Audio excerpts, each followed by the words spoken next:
Hello, my friends, hello, and welcome once again to Stately Von Manor. And today I'm going to be talking about a very special book. It's special because of, well, the book itself. It's a very well-respected book. You hear it talked about a lot on BookTube. Also, the edition it's in, it's extra fancy, let me tell you. And how I got it. It was a birthday present from the Bookish Report. The Bookish Report sent this book to me, A.B. Frank of the Bookish Report. It was a surprise, let me tell you that. Just got it out of the blue.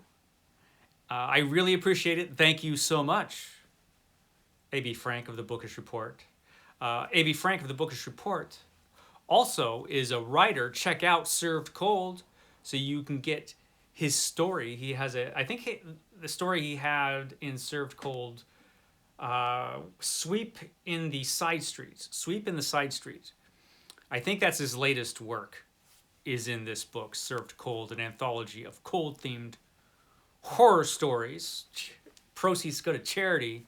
You should get that book. So yes, the book that A.B. Frank sent me very kindly was this one, this magnificent Folio Society edition of I Am Legend, one of my favorite books of all time. I have an ambition. Let me share it with you, my ambition. My ambition is to find my 100 favorite books in the nicest editions I can find them in. If you're interested in what my 100 favorite books are, I'll link it down below. I made a whole video. I don't want you to miss any of my magnificent videos. That would be a shame. So this goes a long way to help me with that ambition, because this is the nicest edition of I Am Legend that exists. When you're looking for some nice editions of books, there are a few different ways you can go. Probably the most traditional is the classic leather-bound editions. This is the Easton Press. Easton Press. They make some of the nicest of the classic leather-bound style books that you can get. And this is another one of my 100 favorite books that I've got in an extra fancy edition. So this is another one of those. And it's beautiful. But this is one way you can go, is this type of leather-bound version. They do make cheaper versions of that, less expensive versions of that type of book, like this one, the H.P. Lovecraft Complete Fiction from Barnes & Noble. The construction on this type of book is not nearly as good as on that book there. These are cheap. Beautiful, but cheap, as far as how they're made. You get what you pay for when it comes to this type of thing. Really nice book, though. So that's one way to go, and the other way to go is the type of thing that the Folio Society does, which is what the Heritage Press used to do, one of the producers of this type of illustrated classic book. The Heritage Press, which ran from 1937 to 82, I believe, and they made some really nice books. This is my edition of The Mysterious Island from Jules Verne. And this type of book is just the classic edition that's not leather-bound, but almost always is very well illustrated. That's one of the things that makes books of this type so great. And this Heritage Press made some of my favorites. They just had beautiful book design, beautiful artwork in their books. I mean, this is just a lovely edition of this book. But they no longer exist. But you can still get some of these old Heritage Press editions pretty cheap. You cannot say the same for the Folio Society, because the Folio Society is a few steps up from that. The Folio Society makes about the best constructed and most beautiful individual books that you can get. So I will never find a better copy of I Am Legend. I don't think one will ever exist. So this was a princely gift, let me tell you. I very much appreciate it. So let's talk about this book itself and what makes it so special. Well, first of all, it is I Am Legend, the classic vampire novel by Richard Matheson, which was published in 54. Yeah, 54. This began its existence as a gold medal paperback. I will put a picture of it here so you can see the original gold medal paperback, which I had at one time, and it vanished because I was like 19 or something. I was 20 something when I had this, and now it's gone. Don't know what happened to it. Don't I wish I had that book still? But that's how it began its life, as a paperback original, and now look at it. So the book itself is really special, and this Folio Society edition is pretty beautiful. Let's take a look at it. This edition right here from the Folio Society is magnificent. One thing about the Folio Society nowadays that makes them so special, well, there's a couple things. One, these books are really, really well put together. You can tell when you hold them and go through them that these are really well-made books. I appreciate that, and they ought to be for what they cost, because they're not cheap at all. But also what I appreciate about these books is the focus on the artwork. All of these books have beautiful artwork. The artwork on this one, which is extra creepy, as it ought to be for this book, is from Dave McKean. Dave McKean does the artwork on this. Dave McKean probably is best known for his collaborations with Neil Gaiman on Sandman, for example, and some of his other books. I think the Folio Society edition of American Gods has his artwork in it, I believe. I don't know for sure because I don't have it. But, yeah, beautiful. And this has just really moody, creepy artwork all throughout it. Just really beautifully done. This book, even the chapter headings are extra cool. Everything about this is really nice. This is the fancy pants way to read this book. Just extraordinarily good.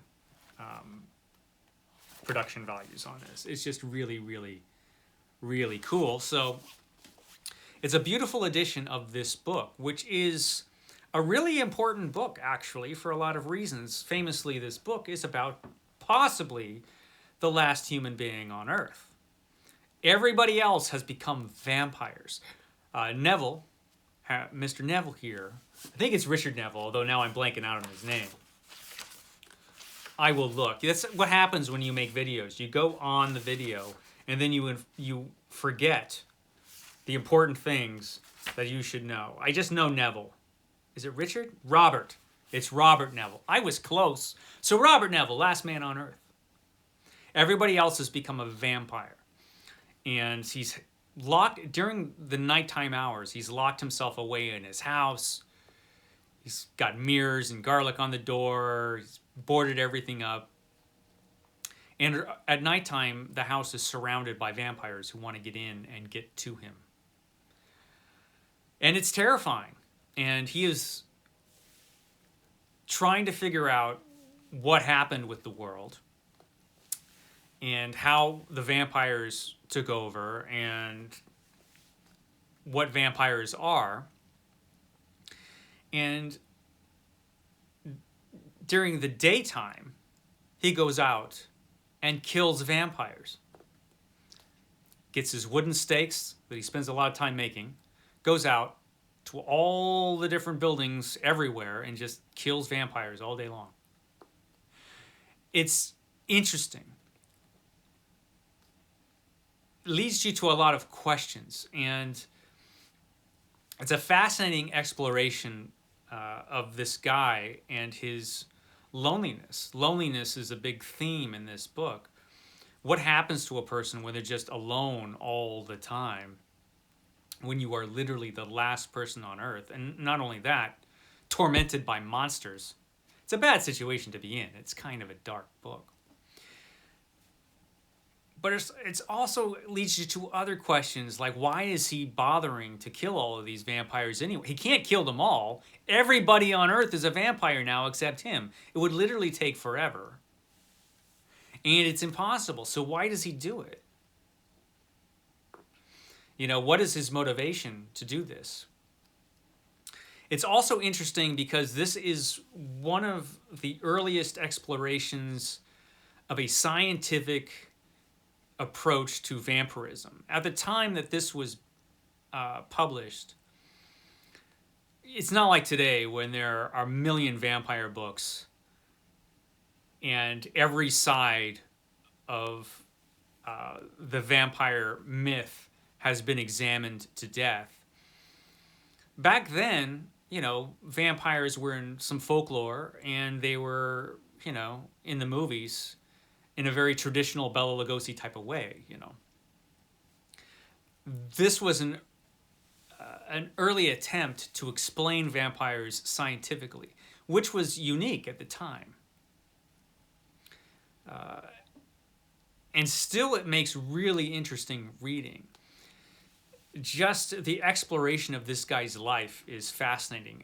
Matheson was wonderful at exploring the theme of one person alone against something extraordinary, some extraordinary catastrophe or terrible thing.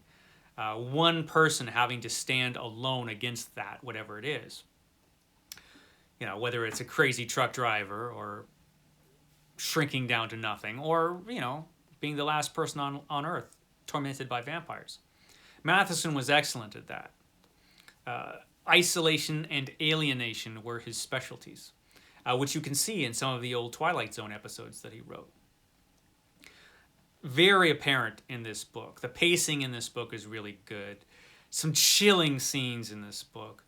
Really sad moments in this book. This book is dark. It's a dark book. Just a brilliant book. You should read this any way you can get it. Readily available as an ebook. Readily available in paperback. It's easy to find this book nowadays. But I am happy that A.B. Frank sent me this extra fancy version of this book. So it's one of the 100 books. One of my 100 favorite books that I now have in a magnificent edition that probably will never, ever be topped. So thanks again, A.B. Frank of the Bookish Report. I appreciate it. There is your Folio Society edition of I Am Legend. It's awesome. I will catch you guys next time. Bye.